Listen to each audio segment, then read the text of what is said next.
The skillet was too heavy for her. Lynn gripped the cast iron handle with both hands, her knuckles white, feeling the dense, familiar weight that had been her mother's anchor for 10 years. It was still warm from the morning's bacon, and the faint scent of wood smoke and rendered fat clung to it like a memory. Outside the open door of the cook house, the Wyoming sun was already baking the dust of the ranch yard into a fine, pale powder. A dozen men were coming for their midday meal, men with appetites carved from long hours in the saddle, and all she had to offer them was the skillet, a sack of flour, and a fear so sharp it felt like a shard of glass in her throat. Her name was Lynn, and she was 18 years old. Her mother, lay on a narrow cot in their small cabin behind the cook house, her breath a shallow, rattling thing. The fever had taken her 2 days ago, swift and brutal, stealing the strength from her limbs and the light from her eyes. This job, cooking for the hands at the Circle V ranch, was all they had. It provided their small cabin, their food, and the few dollars a month that kept them from utter destitution. Without it, they would be cast out, 2 Chinese women with nowhere to go in a territory that saw them as little more than ghosts. The ranch foreman, Mr. Henderson, a man whose face was a roadmap of sun-squints and disapproval, had been blunt. "Your mother's a good cook, girl. You are not your mother. I'm paying for a cook, not a charity case. I'll give you till noon. If those men complain, you're both out." He had said it that morning, his words as hard and dry as the baked earth.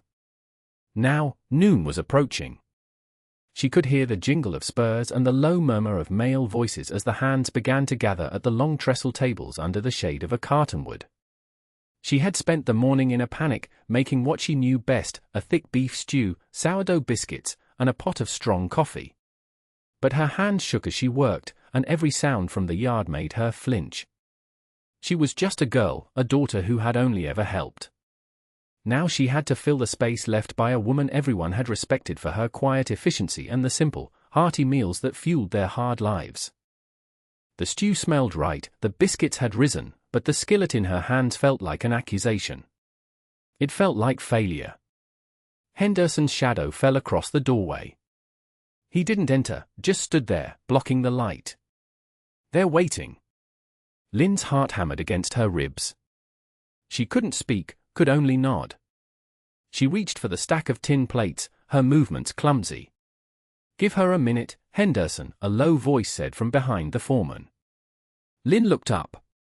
A man stepped around Henderson, moving with a quiet economy that made the foreman seem loud and restless by comparison. He was tall and lean, his face weathered by the sun and wind to the color of old leather. His eyes, a pale, startling blue, were fixed on her. She had seen him before, of course. Arthur Vance. He was one of the senior hands, a man who rarely spoke in the boisterous way the others did. He moved his horse with a gentle hand and kept to himself, yet the other men seemed to grant him an unspoken authority. Henderson grunted. "We ain't got a minute, Vance. We got a dozen hungry men and a girl playing with pots." Arthur didn't look at the foreman. His gaze remained on Lynn, on her trembling hands and the wide, frightened look in her eyes. He saw the skillet on the stove, the neat stacks of biscuits on the cooling rack, the steam rising from the large stew pot. He took in the entire scene with a single, sweeping glance. "One meal," he said, his voice calm and even. "That's all it takes to know if a cook has the touch. Let her serve one meal. And if it's slop?" Henderson challenged. "Then I'll ride out and find us a new cook tomorrow," Arthur said. "I'll cover the lost day's wages myself." The offer hung in the hot, still air. It was an extraordinary gesture. A cowboy's wages were hard-earned and precious. For him to risk a day's pay on a stranger, on her, was unthinkable. Henderson stared at Arthur, then at Lynn, his expression a mixture of annoyance and grudging respect for his best hand. He finally gave a sharp, reluctant nod. "Fine. One meal. But I hear one word of complaint, she's gone before sunset." He turned and stalked away, leaving Lynn alone in the doorway with Arthur Vance. The cowboy looked at her for a long moment. He didn't smile, but the harshness in his eyes softened almost imperceptibly. "They're hungry," he said, as if it were the only piece of advice she needed. Then he too turned and walked toward the tables, leaving Lynn with the heavy skillet, a pot of stew, and the one chance a lonely cowboy had just bought for her. She did not yet know that the meal she was about to serve was not the only thing being judged. Taking a deep, shaky breath, Lynn moved. The fear was still there, a cold knot in her stomach, but Arthur's quiet confidence had banked it, like a layer of ash over hot coals. She carried the heavy stew pot to the serving window, her arms straining. One of the younger hands, a boy barely older than herself, whistled low. "Look what we got here. Hope you can cook better than you look, missy." A few of the men chuckled. Lynn's face burned, but she kept her eyes down, focusing on the ladle in her hand. She began to serve, spooning the thick, fragrant stew onto each tin plate that was shoved through the window. Then came the biscuits, golden brown and fluffy. She worked in a silence broken only by the scrape of tin on wood and the grunts of the men. A tall, wiry man with a mean-looking scar bisecting his eyebrow snatched his plate. His name was Brody. He was known for his foul temper and his cruelty to horses. He sneered at her through the window. "My ma's dog eats better than this." Lynn flinched, but said nothing. She watched as the men carried their plates to the tables. They sat down, a jury of hungry, skeptical cowboys. For a moment, there was only the sound of spoons clattering against tin. She held her breath, waiting for the verdict. She expected grumbling, complaints, maybe even plates shoved back through the window. But the complaints never came. Instead, a different kind of sound began to fill the air. The deliberate, rhythmic sound of men eating. Seriously eating. Someone let out a low groan of satisfaction. Another man spoke, his mouth full. "Henderson, this ain't half bad." "Bad," another voice chimed in. "This is the best stew I've had since I left Missouri." Lynn risked a glance out the window.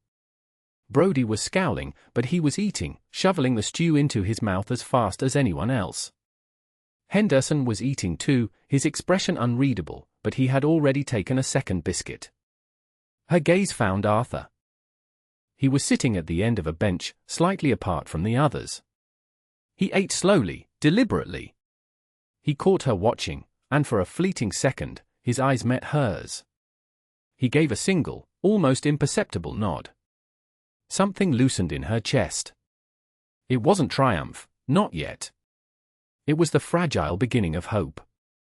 She had passed the first test. She turned back to the kitchen, her hands feeling a little steadier. She had earned herself the afternoon. But the reprieve was short-lived. Over the next few days, Lynn fell into a grueling rhythm. She rose before dawn to stoke the fire and start the coffee, worked all day to prepare 3 meals for the ravenous crew, and spent her evenings by her mother's bedside, spooning broth between her parched lips and wiping her brow with cool cloths. The work was relentless, and the loneliness was a constant ache. The men, for the most part, left her alone. They ate her food, which was consistently better than any of them had a right to expect, and offered gruff, monosyllabic thanks. But she was still an outsider, a silent figure in the background of their lives. All except for Brody. He seemed to take her quiet success as a personal insult. He made it his mission to torment her in small, insidious ways. He would kick over her bucket of wash water as if by accident. He would complain loudly that the coffee was weak, even as others were asking for a third cup. One afternoon, as she was kneading dough for the evening's bread, he swaggered into the cookhouse, ostensibly to refill his canteen. He leaned against the counter, watching her with his cold, flat eyes. "Working hard," he said. "It wasn't a question. Too hard for a little thing like you. You'll wear yourself out." Lynn kept her focus on the dough, pushing and folding with practiced motions. "The work must be done." "Or what?" "They'll send you packing." He laughed, a harsh, grating sound. "Don't you worry. A pretty little thing like you could find other work. Easier work." The implication was ugly and clear. A hot wave of shame and anger washed over her. Her hand stilled on the dough. Before she could think of a reply, a shadow filled the doorway again. Brody, Arthur Vance said. His voice was quiet, but it cut through the thick, humid air like a cold blade. Henderson's looking for you. Said something about a fence down in the south pasture. Brody straightened up, his sneer faltering as he met Arthur's level gaze. There was no threat in Arthur's posture, no overt aggression, but a palpable sense of danger emanated from him. Brody held his stare for a moment, then his eyes flickered away. He grumbled something under his breath and pushed himself off the counter, grabbing his canteen and stalking out of the cookhouse without another word. The silence he left behind was heavy. Lynn stared down at the dough, her knuckles white. He won't bother you again, Arthur said from the doorway. She looked up. Thank you. Her voice was barely a whisper. He gave that same short, dismissive nod he always did, as if deflecting her gratitude. He started to turn away, then paused. Your mother? He asked, his voice softer now. How is she? The same, Lynn said, and the fragile composure she had maintained for days finally cracked. Her eyes filled with tears. The fever won't break. He stepped fully into the cookhouse, his presence seeming to shrink the small space. He looked around, at the clean counters, the neatly stacked firewood, the small pot of herbs growing on the windowsill. He looked at her, at the flour dusting her cheek and the exhaustion etched around her eyes. He didn't offer words of comfort. He didn't say it will be all right. Instead, he walked over to the 2 heavy buckets of water she had hauled from the well that morning. He picked them both up as if they were empty. I'll fetch you fresh water for the evening, he said. It wasn't an offer. It was a statement. And with that, he was gone, leaving her alone in the quiet kitchen. Lynn watched him go, a single tear tracing a path through the flour on her cheek. It was the first act of simple, unasked-for kindness she had received since her mother had fallen ill, and it meant more than he could ever know. But as she watched him cross the yard, she saw Brody watching him too, his face dark with resentment. Arthur's protection had a cost, and she had a sinking feeling that Brody would find a way to make them both pay. A week later, her mother's fever broke. The crisis had passed, but Anne was left frail and weak, unable to resume her duties. Henderson grudgingly allowed Lynn to stay on as cook, a decision based purely on the quality of her biscuits and the fact that the men had stopped complaining. Life settled into a new, fragile routine. Lynn cooked, and in the quiet hours of the late afternoon, she would help her mother sit outside their cabin, letting the warm sun touch her face. It was during one of these quiet evenings that Arthur approached. He didn't ride up with the clatter and dust of the other men. He walked, leading his horse, and stopped a respectful distance from their cabin. He held a small, cloth-wrapped bundle in his hand. Evening, he said, his eyes on Anne for a moment before shifting to Lynn. Mr. Vance, Lynn replied, rising from her stool. This is for your mother, he said, holding out the bundle. The doc in town said it might help with the cough. Lynn took the package. Inside was a small bottle of dark liquid, a patent medicine, and a jar of honey. Such things were expensive, a luxury they could never afford. She looked from the bottle to his face, stunned. I cannot pay you for this. It's not a loan, he said gruffly, looking uncomfortable with her gratitude. He gestured toward the small patch of earth beside the cabin where a few hardy herbs struggled in the dry soil. Your mother's garden. Those plants. They look thirsty. It was a clumsy change of subject, but Lynn understood. He didn't want thanks. He wanted to talk about something simple, something real. I try to water them, she said. But I don't know all their names. My mother. I know, he said softly. He walked over to the patch and crouched down, touching a leaf with a surprisingly gentle finger. My mother had a garden. Grew mostly vegetables. Always said you could tell a lot about a person by what they chose to grow. This glimpse into his past was so unexpected it left Lynn speechless. She had never imagined Arthur Vance with a mother, a garden, a life before this dusty ranch. He was a fixed point in her world, as silent and enduring as the mountains on the horizon. She taught me to cook, Lynn found herself saying, the words coming out in a rush.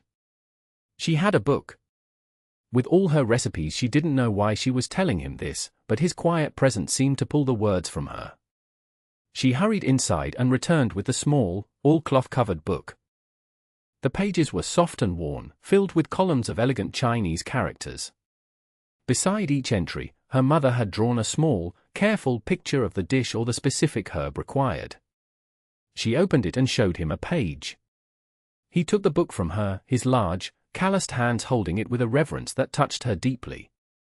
He couldn't read a single word, but he studied the drawings, his brow furrowed in concentration. He pointed to a drawing of a star-shaped spice. "What is this one?" "Anise," she said. "It is good for stews. It makes the meat tender." He nodded, tracing the drawing with his fingertip. She was a smart woman. To draw the pictures, he handed the book back to her, his fingers brushing against hers. A jolt, small and warm, passed between them. He pulled his hand back quickly, as if burned. A faint flush rose on his neck. The quiet moment was shattered by Henderson's voice bellowing across the yard. "Vance! We've got strays in the North Canyon." Arthur straightened, his brief moment of softness vanishing as the demands of his world reasserted themselves. He gave Lynn a final, quick nod and was gone, striding toward the corral. Lynn stood watching him, the little recipe book clutched in her hands. She now knew two things about Arthur Vance: he had lost his own mother, and his hands, for all their roughness, knew how to be gentle. This newfound connection, however fragile, did not go unnoticed. Brody saw every quiet conversation, every time Arthur stopped by the cookhouse for an extra cup of coffee. His resentment festered, turning into a dangerous poison. He couldn't get Lynn fired for her cooking, so he decided to attack the one thing she had left, her honor. The rumors started subtly. A missing sack of flour. A tin of peaches that had vanished from the storeroom. Brody would mention it casually at the dinner table, just loud enough for everyone to hear. Funny how supplies have been walking off since the new cook took over. The men, who had grown to like Lynn's cooking, mostly ignored him. But the seed of suspicion, once planted, began to grow. Henderson, ever mindful of the ranch's bottom line, grew watchful. He started checking the inventory himself every evening. Lynn felt the shift. The easy atmosphere in the cookhouse grew tense. The men's eyes followed her. She was once again the outsider, the untrustworthy stranger. The situation came to a head when a whole side of bacon disappeared from the smokehouse. It was a significant loss. Henderson stormed into the cookhouse, his face thunderous. "All right, girl, this has gone on long enough," he snarled. "Flour and peaches are one thing, but this is theft. Pack your things. Both of you." "I took nothing," Lynn said, her voice shaking but firm. She stood her ground, her small frame rigid with defiance. "And I'm supposed to believe that?" Henderson scoffed. "Who else would it be?" "Perhaps the person who keeps track of what goes missing," a quiet voice said. Arthur stood in the doorway, his expression grim. He walked past Henderson and stopped in front of Lynn. "Did you take it?" he asked her directly, his blue eyes searching hers. "No," she whispered, her heart breaking that he even had to ask. He nodded once, satisfied. He turned back to Henderson. "Then someone else did.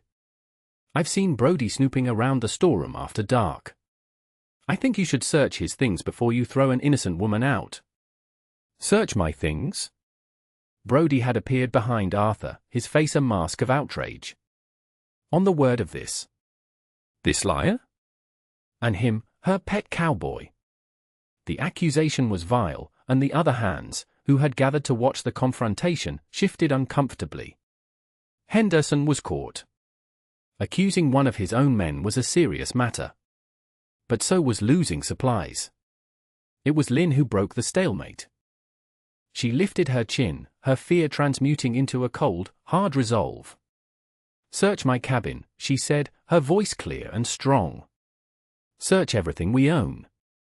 If you find anything that is not ours, I will not only leave, I will work until the debt is paid. But if you find nothing, you must search his." It was an incredible gamble. She was wagering her freedom and her reputation against the foreman's sense of fairness. Henderson stared at her, then at Brodie's sneering face, and finally at Arthur's unyielding expression. "Fine," he bit out. "Fine. We'll do it your way." The search of Lynn's small cabin was a swift and humiliating affair. Two of the men rummaged through their few belongings, tipping over their meager possessions while Lynn and her mother stood outside, watching in shamed silence. They found nothing. Not a single misplaced bean. Then, Henderson, with Arthur and two other men at his side, strode to the bunkhouse. Brodie followed, protesting loudly, his bravado beginning to fray at the edges. A few minutes later, Henderson emerged. In his hand, he held a half-empty tin of peaches and a small sack of flour, pulled from the bottom of Brodie's bedroll. Tucked beneath the mattress, they found the missing side of bacon, wrapped in oilcloth. Brodie's face went pale. The game was over? "Get your pay and get off my land," Henderson said, his voice low and full of contempt. "Now." Brodie shot a look of pure hatred at Lynn, a venomous promise of retribution. Then he turned and stormed off to collect his horse, his time at the Circle V finished. The immediate crisis was over. Lynn had been vindicated. But as she watched Brodie ride out, a small speck of dust against the setting sun, a cold dread settled in her stomach. The look in his eyes had not been one of defeat. It had been a promise. 3 months passed. The blistering heat of summer gave way to the crisp, golden days of early autumn. The aspens in the high country turned a brilliant yellow, and the air held the clean, sharp scent of coming frost. Lynn was no longer the temporary cook. She was simply the cook. The men, shamed by their suspicion and impressed by her quiet courage, had come to regard her with a fierce, protective loyalty. They saved her the best cuts of meat, kept her woodpile high, and their conversations at the trestle tables were now peppered with respectful greetings of "Morning, Lynn," and "Thanks for the supper, Lynn." Her mother, was much improved. She would likely never regain her full strength, but she could now spend her days sitting in a chair beside the cookhouse door, helping Lynn with small tasks and offering quiet advice. Her presence was a steadying comfort, a visible sign that their small, fragile world had stabilized. And then there was Arthur. Their connection had deepened in the quiet, unspoken way of the frontier. He had fallen into a habit of stopping by the cookhouse each morning before his ride, a tin cup of coffee in his hand, to talk for a few minutes while she prepared the day's first meal. They rarely spoke of anything important. He would mention the weather, the state of the herd, or a lame horse. She would tell him about her mother's progress or a new recipe she was trying. But beneath the simple words, a current of understanding flowed between them, a recognition of a shared solitude. He had started to learn the names of the herbs in her garden, his rough voice stumbling over the unfamiliar sounds, and the sight of his large frame crouched over the small plants never failed to bring a faint smile to her lips. One evening, he returned from a 2-day trip to town for supplies. He walked to the cookhouse, not the bunkhouse, and set a heavy object on her work table. It was a brand-new cast-iron pot, black and smooth and perfect. Lynn stared at it, then up at him. The old one was cracked, he said by way of explanation, his gaze fixed somewhere over her shoulder. "Figured you could use it." She reached out and touched the pot's surface. It was cool and solid beneath her fingertips. It was a simple, practical gift, but it was also a statement. The old, cracked pot represented a life of making do, of uncertainty. This new one spoke of permanence, of a future. It was the most romantic gesture she had ever known. "Thank you, Arthur," she said softly. He finally met her eyes. The setting sun, slanting through the cookhouse window, illuminated the dust motes dancing in the air and caught the deep blue of his gaze.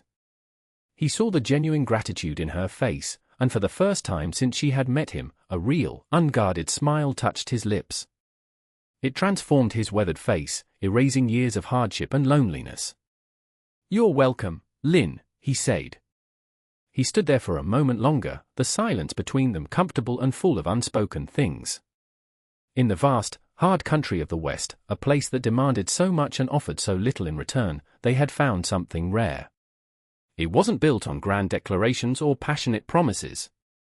It was built on the steady, quiet rhythm of shared work, of mutual respect, and the simple, profound comfort of a pot of good stew. And that brings us to the end of this one. If you stayed with me all the way through, thank you. Stories like this one only get told because folks like you sit down and listen. If you liked what you heard, go ahead and hit that like button. And if you want more stories from the old frontier, subscribe so you don't miss the next one. Until then, take care of yourself, and thanks again for being here.